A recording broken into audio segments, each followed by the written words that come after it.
everybody, welcome back to another video with Atomic Token Games. I'm Wade Wagner. And I'm Jake Steppen. And today we're doing a review of Decorum.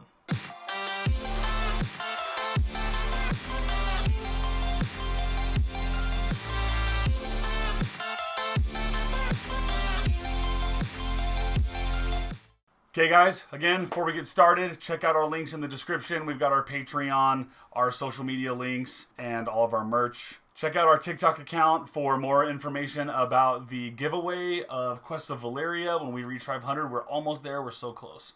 Be sure to hit the like button and subscribe. Once we hit 500 subscribers, that's when our giveaway is going to happen. So make sure you're part of that so you don't miss out. Okay, before we get into the review, you know what time it is. Let's talk about what is Decorum.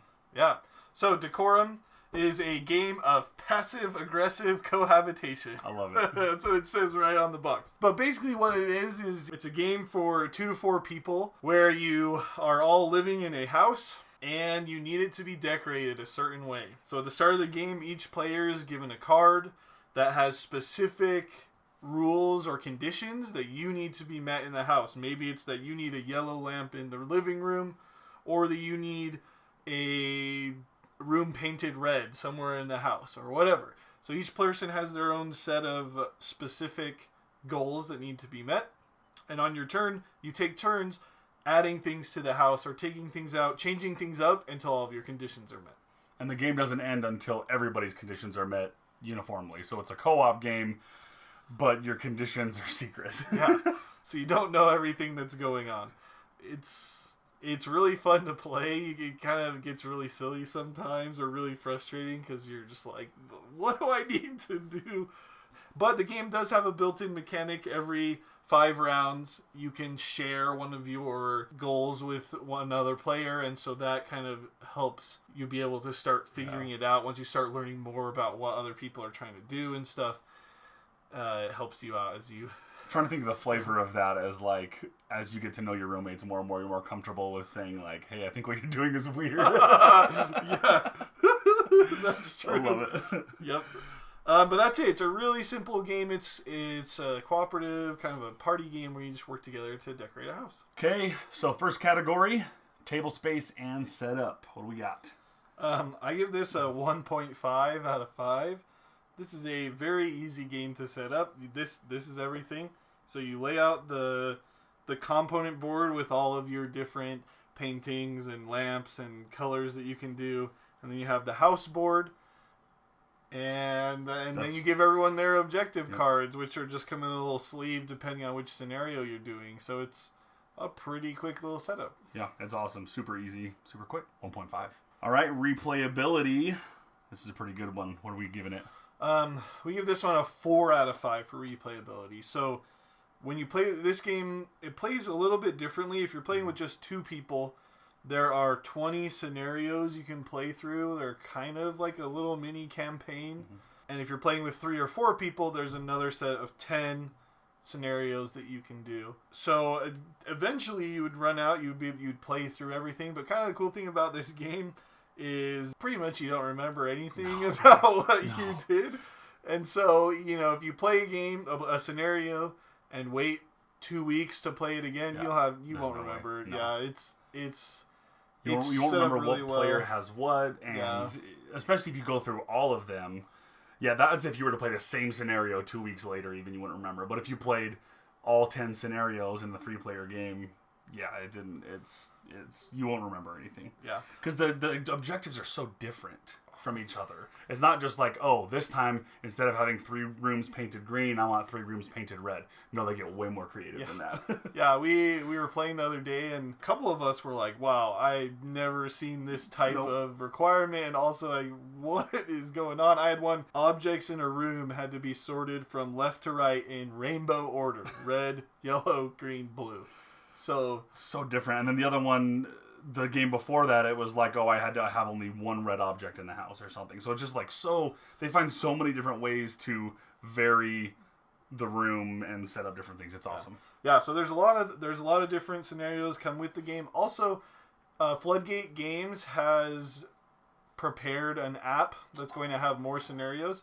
It's not out yet, but that's one of the things they have coming in the box. It's like, download the app, and as soon as it comes out. So they're planning to just make more scenarios and increase the replayability that way.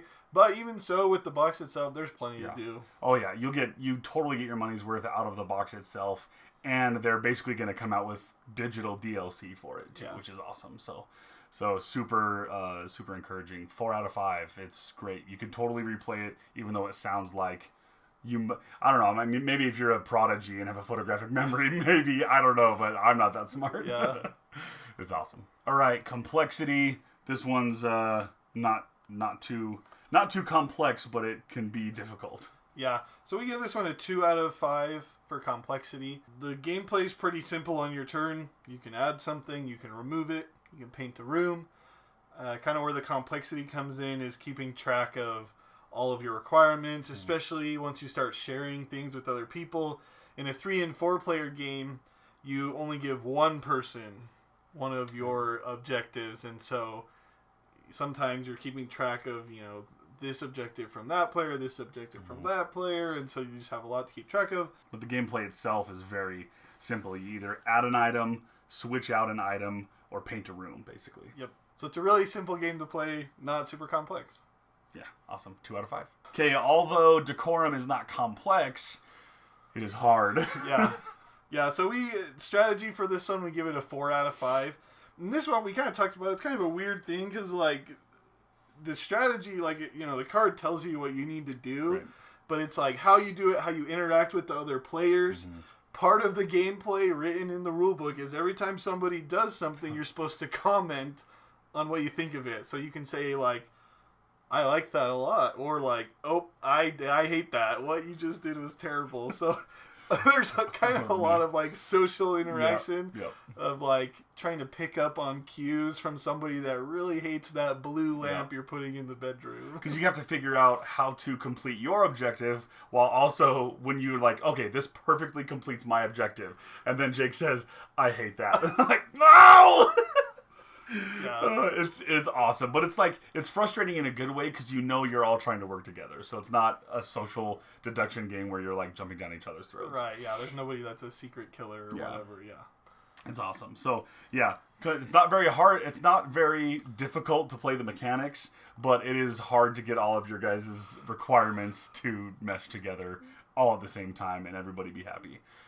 So it's awesome. Strategy 4 out of 5. Okay, next category is art style and theme. What are we giving it? We give this one a 3 out of 5. Pretty average on art style and theme. Theme-wise, I mean, it could have really been anything. Mm-hmm. It's kind of fun that it's decorating a house. And the art style, there's, these little paintings that each one is unique. Mm-hmm. But it's just a really simple game. You're just trying to decorate a house. Mm-hmm. Yeah, so the theme is cool. I mean, I just like the silliness of it. It's a game of passive-aggressive cohabitation. And so, they really do go into that theme, but it doesn't necessarily have to be there in order to make the game work. Right. But it's fun to play. The components are the primary colors are nice to look at. So we give it 3 out of 5. Pretty average. Each game, each scenario has a little flavor text explaining that right now you just got a new roommate and that's why everything's changing or whatever. Right. So there's a little bit of flavor there, but not much. Yeah. All right, component quality, my favorite. Okay, so we give this one a 3 out of 5. Pretty average score. And we actually, so the game, the default are cardboard tokens. We have the acrylic upgrade, which I believe is $4 extra or something. Totally worth it. You're going to get the game. Totally worth it. But even still, it's, pretty average stuff. We gave it a 3 out of 5. A little bored. Nothing that pops out or screams at you that this is a super nice fancy game, and it doesn't need to be, right? That's not the whole point. Is just get the colors in the right spot or whatever, and so it works for what it does for sure. Yep. Yeah, you're not here for the tokens. You're here for the fighting with your friends about how to decorate this house. It's awesome. Okay, and the whole point of this game, I think, is its fun level. So what are we giving it? We're gonna give this a 4 out of 5. It's really fun, right? It's the name on the box where it's passive aggressive cohabitation, that describes it perfectly. It's just somebody does something, you're I super hate that right now. Please don't do that ever again. And so you But then you're like, but like, obviously you wanted that, so we got to figure out how to do that somewhere else because I hate it, whatever. Anyway, so it just works out. It's really fun to play the whole time. It has some really fun interactions. It is, yeah, the fun level is exactly what these guys are going for. Just a fun, like, let's play a little light game. The mechanics are not hard. You teach it in 30 seconds. Yeah. These are the 3 things you can do. And so you just get right to having fun and being like, how the heck am I going to get all these to mesh? I think one of my favorite parts is when you, at the end of, every 5 rounds, when you share something, you're like, how that, like, that's what you were trying to do, or how the heck am I going to make that mesh with what I'm trying to do right now? That's why I'm being such a nightmare to your goals right now. That's just so much fun. Those little interactions is a good time. So yeah, we give it a 4 out of 5. It's great. Okay, so here we are. Overall score. What do we got? Yeah, so we give this one a 7 out of 10. This is a great game. It is so fun, super simple. For me, I think one of the things that really makes it shine is this is a great 2-player game. It's one that I play with my wife. We have a great time. We haven't started a fight yet for real, so it's been really good. That's a plus. Yeah, so it's a great game. It's just a fun game, super simple, and it's really interesting because it's a co-op game. It's harder to have some of the quarterbacking or the alpha gaming where somebody just dictates what happens on everyone's turn because they don't know. Yep. And so that's a good thing. I think that it just brings that in where you can't have somebody just calling all the shots, and I think that's a plus. Very unique. I don't think I've ever played a game. I mean, I've played a ton of co-op games, but not anything like this. It's completely unique. So it's a great one to have in your collection that doesn't necessarily take. I don't think anything else does this better because there's nothing else that does this. Yeah. So it's a lot of fun. Great one to have in your collection. 7 out of 10. We've had a great time with it. We really wanted to get this one on the table to do a video for, just because it was such a unique, fun game. It's pretty new. When did it come out? I think in January or February. January, so it's this year. And it's just a cool, unique little game. We don't always want to do the try-hard games, even though we love those ones. Yeah. But because it's, sometimes you just don't have the mental capacity to sit there for 2.5 hours, right, and play a game of Scythe. Or if you've got friends coming over and you want to, play a fun game. This is a really social game, right? Really light, simple. So it works, just different games for different situations. I'm in the market for trying to, entry-level board games, right? Yeah. Things that will slowly get people into games. This is great for that. Super fun. So yeah, we'd say go check it out. Again, like and subscribe.